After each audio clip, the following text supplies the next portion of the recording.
this particular lecture is on actuation. So, based on the readings of the sensor, we have already seen different types of sensors in the previous lecture, and based on the readings of these different types of sensors, some action might be required to be taken, and that is done by actuators.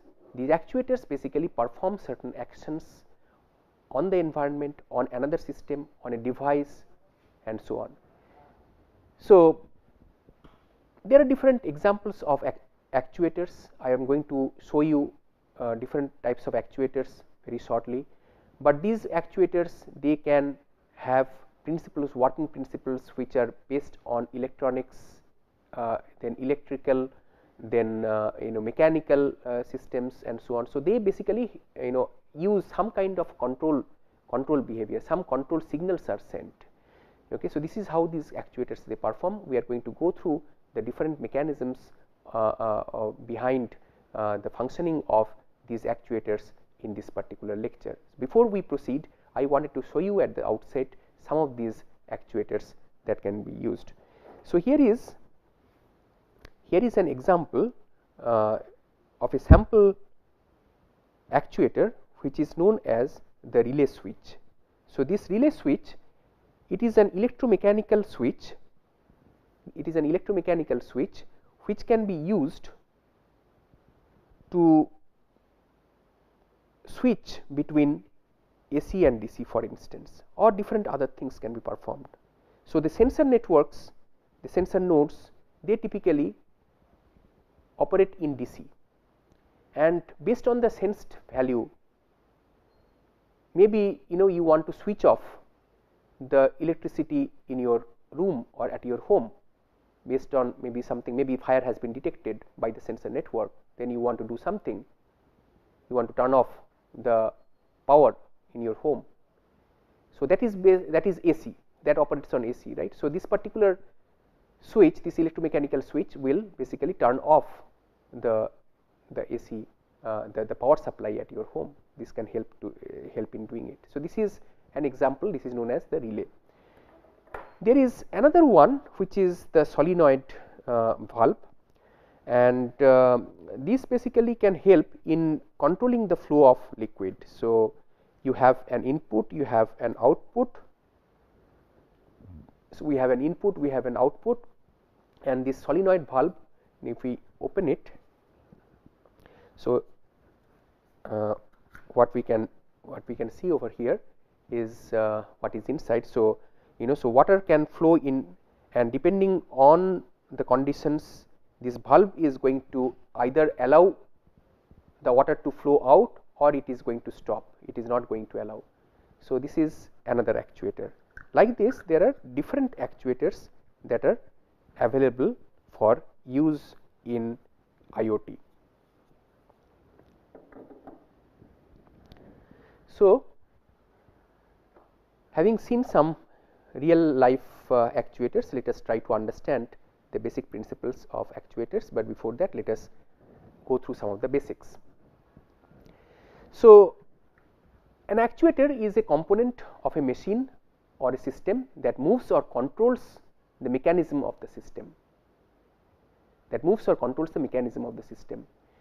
So, typically these actuators are based on some control system. These control systems, they act on the environment. So, an actuator basically requires some kind of a control signal and a source of energy for their functioning. So, typically, so I said that control signals are required for the actuators. So, when these actuators receive a control signal, they respond by converting that energy into mechanical motion. Mechanically something is going to be done. This is an example, of course. So, they convert that electrical signal, some control signal, into mechanical motion, and that control system can be simple, which can be based on some mechanical or electronic system, or it can be software based like a printer driver, a robot control system, a human, or any other input. So, what we have are three types of actuators. One is this electric based actuators, we have these pressure based actuators and we have these mechanical based actuators. Each of these they send control signals, and based on that the actuation is going to be performed. So, we have hydraulic actuators, pneumatic actuators, electrical actuators, thermal actuators, magnetic actuators and mechanical actuators. So, as this name suggests, these hydraulic actuators consist of a cylinder or fluid motor that uses hydraulic power to facilitate mechanical operation. The mechanical motion is converted to linear, rotary or oscillatory motion. So, basically when some fluid passes through, so then that motion is converted to some linear motion or some oscillatory motion or rotary motion. And since liquids are nearly impossible to compress, most of the hydraulic actuators basically exert considerable force. So, that is the reason why liquid based actuators are typically used. So, these are quite popular because of this particular reason. On the left hand side, we see an example of an hydraulic actuator which is based on the use of oil. So, in this particular cylinder, oil will be there, and then when you apply pressure on it, it is going to give an output based on which there can be some linear motion or some oscillatory motion or rotatory motion or whatever that can be performed. So, here on the right hand side we see over here a figure which shows an hydraulic actuator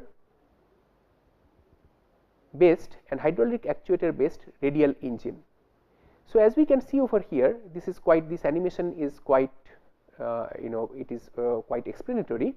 So, as we can see over here, so liquid goes inside, and when you synchronize the liquid going inside from these different directions, then what happens is you can emulate a rotatory motion like this. So, this basically can help in the functioning of an engine. So, it can give a rotatory motion in this manner. So, these were the hydraulic actuators. Pneumatic actuators, pneumatic means air based. A pneumatic actuator basically converts the energy formed by vacuum or compressed air at high pressure into either linear or rotatory motion.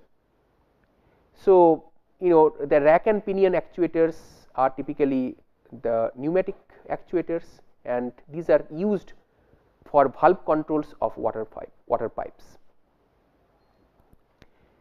Pneumatic actuators basically exert lot of force, and for example, the pneumatic brakes can be very responsive to small changes in pressure that are applied by the driver. So, pneumatic brakes are quite common in different like trucks etc., they use pneumatic brakes. So, hydraulic brakes are more common in cars. In trucks, the pneumatic brakes are quite common. So, these pneumatic brakes, the advantage is that they are very responsive to small changes. If the brake is pressed little bit, they act quite fast. This is an advantage of these pneumatic actuators. So, basically what happens is the pressure that is put on the brake, that is converted into force pretty fast. So, this is one of the advantages of these pneumatic sensors. So, here is a figure of a pneumatic sensor. When you apply pressure over here, so this crankshaft or this shaft will move, and this is an example of a pneumatic actuator. So, basically this is a figure which shows an air pump acting as a pneumatic actuator. Then we have seen hydraulic actuators, we have seen pneumatic actuators, and then we have the electric actuators. An electric actuator is generally powered by a motor that converts electrical energy into mechanical torque. So, this electrical energy is used to actuate the equipment such as the solenoid valve, which control the flow of water in pipes in response to electrical signals. And this is what I was showing you at the outset. I showed you one of the actuators, the solenoid valve I had shown you, and this basically works on the principle of electrical actuator. So, on the left hand side is a figure showing a motor drive based rotary actuator. Okay. So, basically so what happens is this basically the electrical signal over here will help in moving this, and so it is going to give a rotary motion of this particular part. So, this is an example of a motor drive based rotary actuator.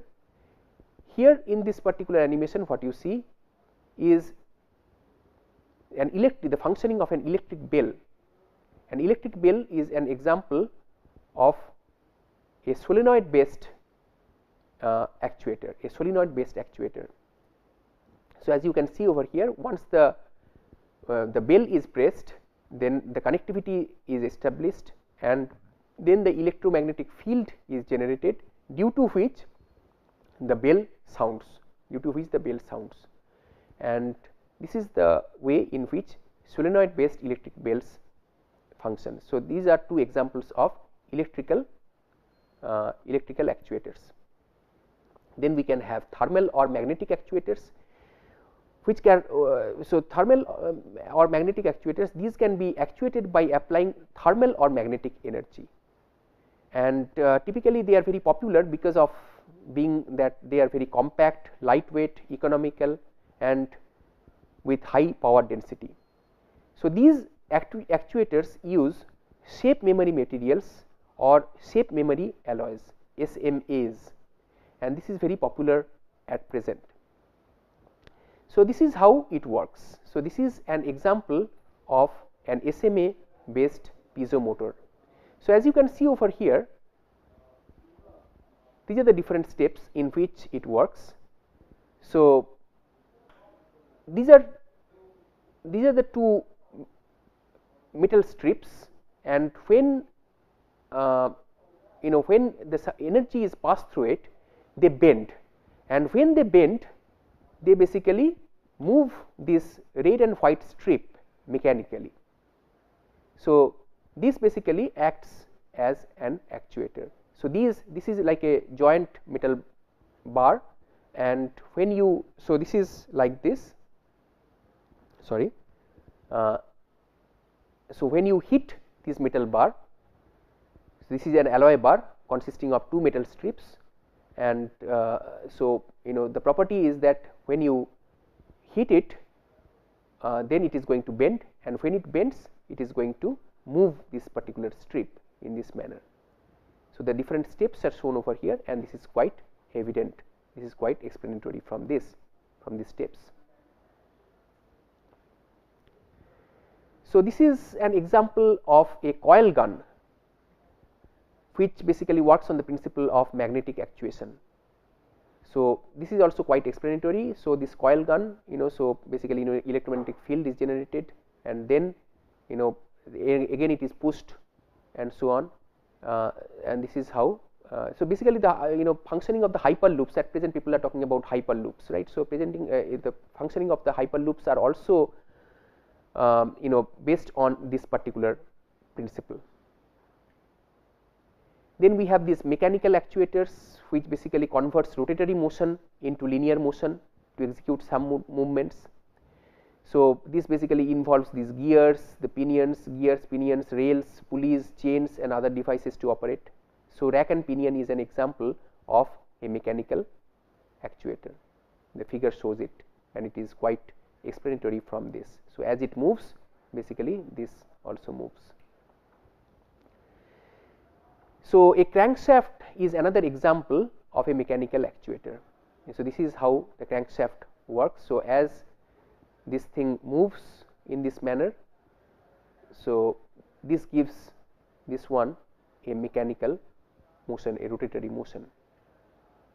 There are different soft actuators which are actually polymer based and are designed to handle fragile objects like fruit harvesting in agriculture, or in biomedicine, handling internal organs of human beings, and typically these are used in robotics.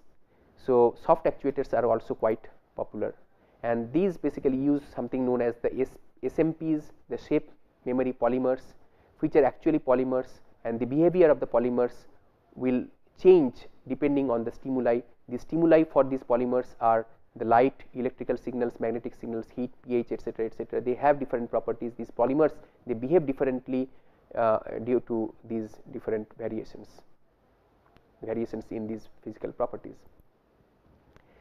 Then we have the light activated polymers. These polymers basically get activated through light stimuli, and these are also quite popular. So, what we have seen are different actuators, their actuation principles, and different diagrams and figures of them, and at the outset we have already seen some real actuators that can be used for building IoT based systems. Thank you.